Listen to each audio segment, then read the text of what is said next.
Pada mulanya adalah Firman. Firman itu bersama-sama dengan Allah, dan Firman itu adalah Allah. Ia pada mulanya bersama-sama dengan Allah. Segala sesuatu dijadikan oleh Dia, dan tanpa Dia tidak ada sesuatu pun yang telah jadi dari segala yang telah dijadikan.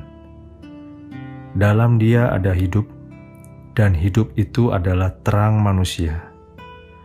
Terang itu bercahaya di dalam kegelapan, dan kegelapan itu tidak menguasainya.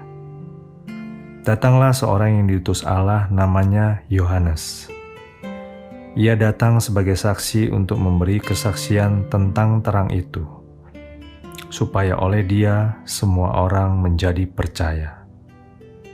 Ia bukan terang itu, tetapi Ia harus memberi kesaksian tentang terang itu.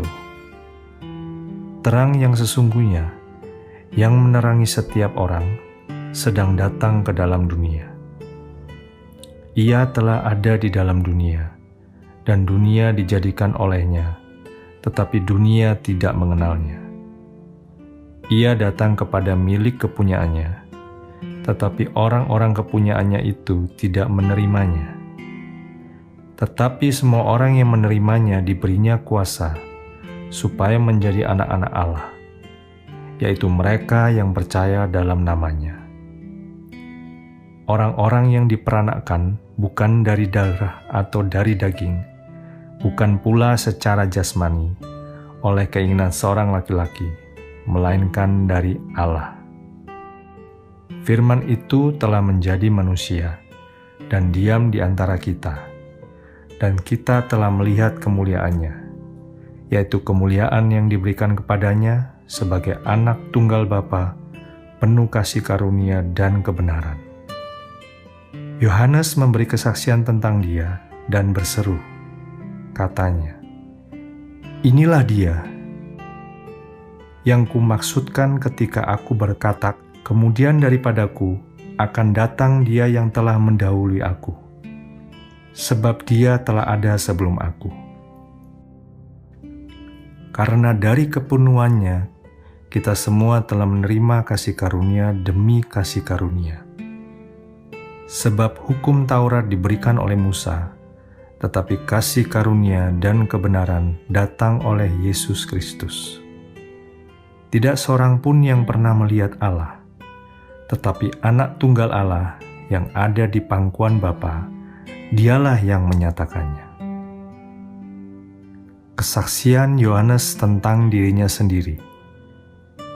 Dan inilah kesaksian Yohanes ketika orang Yahudi dari Yerusalem mengutus beberapa imam dan orang-orang Lewi kepadanya untuk menanyakan dia, "Siapakah engkau?" Ia mengaku dan tidak berdusta, katanya, "Aku bukan Mesias." Lalu mereka bertanya kepadanya, "Kalau begitu, siapakah engkau?" "Elia." Dan ia menjawab, "Bukan." "Engkaukah nabi yang akan datang?" Dan ia menjawab, "Bukan." Maka kata mereka kepadanya, "Siapakah engkau? Sebab kami harus memberi jawab kepada mereka yang mengutus kami. Apakah katamu tentang dirimu sendiri?" Jawabnya, "Akulah suara orang yang berseru-seru di padang gurun. Luruskanlah jalan Tuhan, seperti yang telah dikatakan Nabi Yesaya." Dan di antara orang-orang yang diutus itu ada beberapa orang Farisi. Mereka bertanya kepadanya, katanya, "Mengapakah engkau membaptis, jikalau engkau bukan Mesias, bukan Elia, dan bukan Nabi yang akan datang?" Yohanes menjawab mereka, katanya, "Aku membaptis dengan air, tetapi di tengah-tengah kamu berdiri Dia yang tidak kamu kenal, yaitu Dia yang datang kemudian daripadaku, membuka tali kasutnya pun aku tidak layak." Hal itu terjadi di Betania yang di seberang sungai Yordan, di mana Yohanes membaptis.